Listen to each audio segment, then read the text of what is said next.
रुद्र की याददाश्त तो वापस नहीं आती, लेकिन उसे यकीन हो जाता है कि वो उनके ही परिवार का बेटा है। और उसके बाद बहुत ही साधारण तरीके से मंदिर में सुनैना और वीर का विवाह हो जाता है और सुनैना एक लग्जरी गाड़ी में कुछ ही देर में विदा होकर अपने ससुराल आ जाती है और अपने ससुराल को देखकर मन ही मन सोचती है, हे भगवान, इतना बड़ा घर! इसका मतलब गंगा सही कह रही थी, मेरा ससुराल साधारण नहीं अरबपति ससुराल है।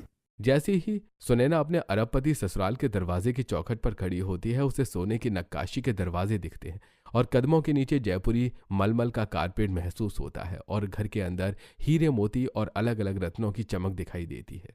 क्या सच में मैं कोई सपना नहीं देख रही? क्या ये सच में मेरा ही ससुराल है? क्या अब मैं 150 कमरे वाले अरबपति ससुराल की बहू बन चुकी हूँ?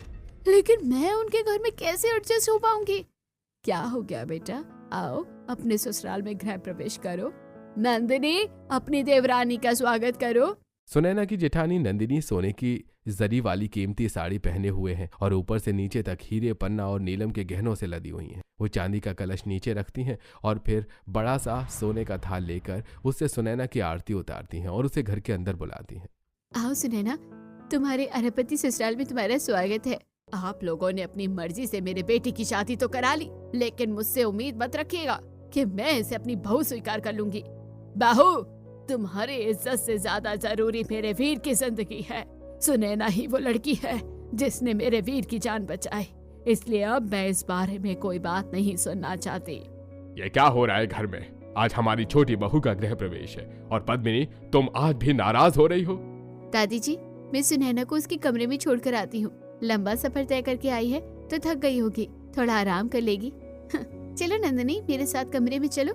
नंदिनी सुनैना को अपने साथ लेकर जाती है और एक कोने में एक छोटा सा बटन दबाती है जिससे एक दरवाजा खुलता है। दरवाजे के अंदर एस्केलेटर होता है जिसे देखकर सुनैना हैरान रह जाती है। भाभी, ये क्या है? और ये सीढ़ियाँ अचानक अपने आप कैसे चल रही है? सुनैना, तुम्हें नहीं पता, यह एस्केलेटर है। अब तुम्हारे अरबपति ससुराल में 150 कमरे हैं और 50 फ्लोर, तो क्या हम सारे फ्लोर तक सीढ़ियों से जाएंगे? एस्केलेटर की मदद से हम जल्दी जल्दी एक फ्लोर से दूसरे फ्लोर तक पहुंच सकते हैं और तुम्हारा कमरा तीसरे फ्लोर पर है। 150 कमरे? लेकिन भाभी, 150 कमरे में कौन कौन रहता होगा? सभी कमरों में कोई ना कोई रहता है, तुम धीरे धीरे समझ जाओगी। आज तुम्हारा ससुराल में पहला दिन है ना, तो चलो अपने कमरे में आराम करो। नंदिनी सुनैना को उसके लग्जरी कमरे तक लेकर जाती है। कमरे के बाहर का दरवाजा चांदी का बना होता है और उसमें सुंदर हीरे और मोती से सजावट होती है। भाभी, क्या इस घर में सभी 150 कमरे के दरवाजे चांदी के बने हुए हैं, जिनमें अलग अलग देशों और राज्यों के कीमती मोतियों की सजावट हो रखी है? हाँ सुनैना, हमारे घर का सबसे मेन दरवाजा सोने का बना हुआ है, जिस पर अलग अलग मणियों की नक्काशी है और